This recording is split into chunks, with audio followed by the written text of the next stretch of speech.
झारखंड कांग्रेस को न जाने किसकी नजर लग गई है। ये पहले कांग्रेस के कई नेता और झारखंड के राजनीतिक जानकार कह रहे थे, लेकिन अब समझ में आने लगा है कि नजर बाहर वाले की नहीं लगी है, बल्कि अपने ही वित्त मंत्री राधाकृष्ण किशोर की लग गई है। संसदीय कार्य सह वित्त मंत्री राधाकृष्ण किशोर ने प्रदेश अध्यक्ष केशव महतो कमलेश के खिलाफ ऐसा मोर्चा खोला कि लोगों का ध्यान अब भारतीय जनता पार्टी से हटकर कांग्रेस पर अटक गया है, क्योंकि कांग्रेस में आपसी द्वंद और कलह ही शांत नहीं हो रही है। उन्होंने झारखंड कांग्रेस प्रभारी के राजू को फिर से एक पत्र लिखकर कहा है कि एक को सादिए झारखंड कांग्रेस में सब सध जाएगा। इसका मतलब ये है कि झारखंड प्रदेश अध्यक्ष को हटा दीजिए।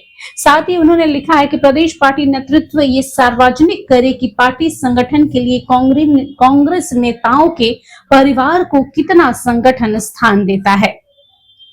अभी पूरा मामला प्रदेश प्रभारी तक रुका हुआ है, मगर वो दिन दूर नहीं है जब राहुल गांधी तक बात पहुंचेगी।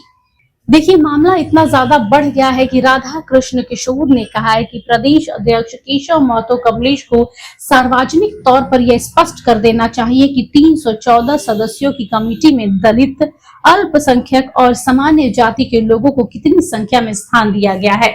उन्होंने कहा है कि उन्हें नहीं लगता है कि उनके द्वारा सार्वजनिक स्तर पर रखे गए ये विषय पार्टी विरोधी हैं। फिर भी अगर कांग्रेस प्रभारी को ऐसा लगता है तो जो भी निर्णय होगा उन्हें स्वीकार होगा। राधाकृष्ण किशोर ने कहा है कि किसी भी राजनीतिक संगठन का कार्य सार्वजनिक स्तर पर होता है। हम जो करते हैं, जनता को जो दिखता है, जो बताते हैं, वही दिखता है। अगर कुछ नहीं भी बताते हैं तो भी जनता सब कुछ जानती है कि पार्टी संगठन में आखिर चल क्या रहा है।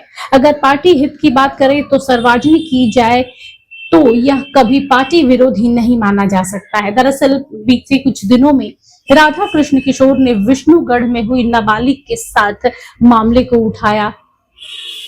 इसके अलावा हजारीबाग में ट्रिपल मर्डर केस के विषय में कहा कि यहाँ पर कहाँ कांग्रेस के लोग वहां गए, कहाँ इस मुद्दे को सार्वजनिक तौर पर उठाया गया। और यही वो कुछ चुनिंदा मुद्दे हैं जिसको लेकर राधाकृष्ण किशोर सबके टारगेट पर आ गए हैं। हालांकि कई लोग ये भी कह रहे हैं कि राधाकृष्ण किशोर अपने बेटे को राजनीति में लाना चाहते हैं, इसीलिए वो फेरबदल चाह रहे हैं। हालांकि आधिकारिक तौर पर इस बात की पुष्टि नहीं की जा सकती है कि राधाकृष्ण किशोर परिवारवाद में विश्वास करने लगे हैं। बता दें कि किशोर ने यह भी कहा है कि प्रदेश कांग्रेस कमेटी की संख्या 314 की जगह 628 भी कर दी जाए तो भी क्या फर्क पड़ता है। पार्टी राज्य स्तर के स्थानीय मुद्दों के प्रति मौन रहती है। सीमित संख्या बल कितना भी बढ़ा दिया जाए कोई असर नहीं पड़ने वाला।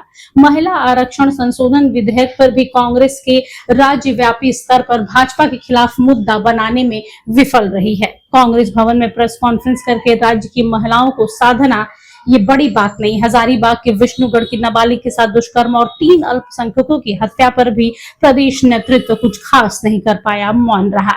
अब इन सब मुद्दों को लेकर लगातार राधाकृष्ण किशोर की ओर उंगली उठने लगी है।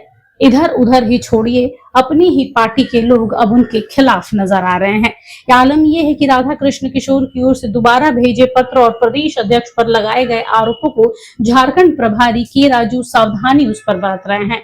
उन्होंने प्रदेश कांग्रेस पॉलिटिकल अफेयर्स कमेटी की बैठक बुलाने का निर्देश प्रदेश अध्यक्ष केशव महतो कमलेश को दिया है। 20 मई को झारखंड कांग्रेसी पॉलिटिकल अफेयर्स कमेटी की बैठक होगी। इसमें ही लगाए गए आरोपों पर चर्चा होगी और मामले पर अंतिम निर्णय लिया जाएगा। झारखंड कांग्रेस प्रभारी के राजू ने कहा है कि वित्त मंत्री ने जो मामले उठाए हैं वे पार्टी के हित में हैं, ये इशू गलत नहीं है। अब देखना है कि राधाकृष्ण किशोर के खिलाफ या उनकी सहमति में कितनी आवाज बुलंद होती है। Bureau report HNN news.